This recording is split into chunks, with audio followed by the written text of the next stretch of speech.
All right, guys, welcome to today's trade recap. Please excuse my voice. I feel like absolute shit. I was up all night, but it actually works out in our favor because the trade that we're going to go over today, this was taken during London session. That's right. I took this trade at around 4 in the morning, which I should absolutely not be awake at that time, but I couldn't sleep. I felt like shit, and sometimes good things just come when you least expect them. I'm also being very, very white. I've got my Starbucks here. Sometimes, especially when I feel sick, I just need that extra boost, so cut me some slack. But without further ado, let's hop into the trade. So, looking at the context behind the trade, as always, higher time frame. What do we have?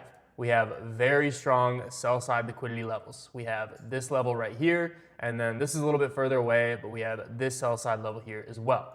Now, last night, I usually do not trade Asia session. I definitely don't really ever trade London session. I'm never looking at the charts that late, but I had nothing better to do, and so I opened up the chart probably around like 3 in the morning, and we looked like this.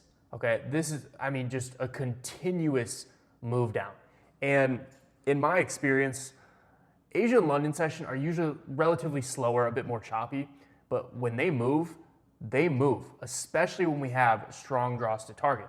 So when I see this, I am not just going to try to go to bed and act like I didn't see it. No, if you see $100 on the sidewalk, you pick that shit up. And that is exactly why I decided to hop on the charts once I saw this. So I noticed that on the 1 hour time frame, we had this draw right here, and I think I opened up the chart right before we took that draw. I wasn't fully convicted yet, so I didn't find any setups any safe entries at least to target this draw. But really what I wanted to see is, does price just want to hit this draw and then we slow down because we've already dumped a lot? Or do we want to do what we sometimes do in these Asian London sessions, and do we want to just displace through the draw and just keep on ripping down? Well, that is exactly what we did. We went right through this draw, kept displacing lower, and with how strong these draws that we had lower are, I was pretty convicted that they were going to get hit. This draw was put in yesterday, so not super strong, but what I liked about it is that we had this strong draw from a few weeks ago right below it. So the way I look at it is, if we take this draw, we're probably going to take that draw too. So I go down to the lower time frame. I'm on the 5 minute, and I am seeing that we're not really getting very good retraces. Pretty much, like if you look at the 1 minute time frame, anytime price popped up, price just immediately flushed and destroyed that whole bullish leg. Like, you could have sat a monkey in front of the screen last night, and he could have just scalped lower and lower and lower and probably made a bunch of money. Last night, it was very, very free. And this is the only time that I'm willing to trade Asia and London session. So I am waiting for, now that we have displaced through this first draw, that's my rule of thumb. If I'm going to target the second draw, price has to displace through the first draw. Now that we've displaced through it, I need some sort of safe entry. I need a point in price where I can say, hey, you know what? If my draw on liquidity is correct, we should not run my stop loss before going to the draw. So I notice on the 15-minute time frame, we really haven't retraced to any 15-minute gaps. When I see this first 15-minute gap open, I mark it out and I'm waiting to see, does price actually want to retrace to that gap, or are we just going to flush to the draw and I miss out on it? Oh well. Well, I go down to the 1 minute. Once I see price starting to retrace into this gap, we come down here, slow down, we start the retrace, and with how bearish we are and how heavy volume is to the downside, I do not need to see a full 15-minute candle closure out of this gap. All I needed to see was a strong 1 minute bearish candle close out of this gap, showing me that, hey, we are going to continue the trend that we've had for the past few hours and hit this strong draw on liquidity. So I wait. I'm waiting patiently. I am not just entering mid-candle here. I'm looking for a good, solid candle close. Here we tap into the gap. We're sort of chopping around it. Here, I thought this candle was going to close bearish, didn't. Then I see that price creates this 1 minute bullish gap, and then with this bearish candle close, we immediately disrespect this bullish gap and we close outside of the 15 minute. This gave me the conviction that this was going to be the pivot point and price wanted to take this draw on liquidity. So I entered in as soon as this candle closed here, stop at the pivot high as always, and I was targeting this draw and possibly holding to this draw. Now you'll notice, why is my P&L box above the draw? Because I fumbled the bag a little bit. So with these conditions, a lot of the times, once we take draws, we'll just flush right through them, and especially with this draw lower, I was going to manually close this position. So I wanted to see how price reacted at this first draw.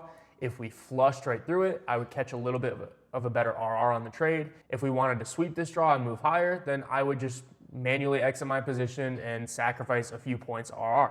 And when price came down, tagged this draw right here, and then we immediately started pumping up, I did not want to mess with it. I am not willing to let this go back and stop me on a break even. So I just closed a few points away from my original TP, which is totally fine with me. Regardless, it was still a W trade.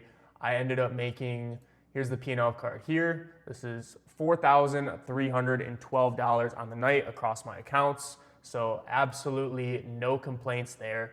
But overall, just a very textbook trade. I mean, what did we have? We had a trending market, very, very obvious. We had price retrace into a fair value gap of significance.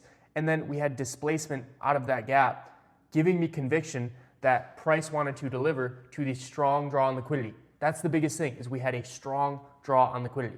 If you can catch trending markets towards a strong draw, as long as you can wait for that safe entry, more times than not, your trade is going to play out. And I know a lot of you are a little bit iffy about trading Asia and London session just because a lot of the times it can be slower movement. And if it's part of your rules to avoid trading at night, then don't do it. It is not necessary to trade at night to be a profitable trader. But what I will say is that a lot of the times when Asia and London session move like this and we displace so many points, then New York session is usually not going to be that high probability. I know today was a pretty tricky day in the market. A lot of people struggled, but you have to realize if we're dumping hundreds of points overnight, then do you really expect that to be the case in the morning as well? No, the market is going to displace, then it's going to settle for a bit, slow down before making its next move, and that's exactly what happened this morning in New York session. So overall, pretty simple trade, not much for me to go over here. We had a very obvious trending market, retrace into a fair value gap significance, clear displacement out of that fair value gap, confirming that price wanted to go towards the draw on liquidity. That is all you need for an A+ setup. And as always, I have the link to join my free Discord. That's going to be in the description of this video. I post my bias every single morning, exactly what I'm looking for. I review any trades that you guys send in, and it's all completely free. So take advantage of it while you can. Join up, and I will see you guys in the next video. Peace out.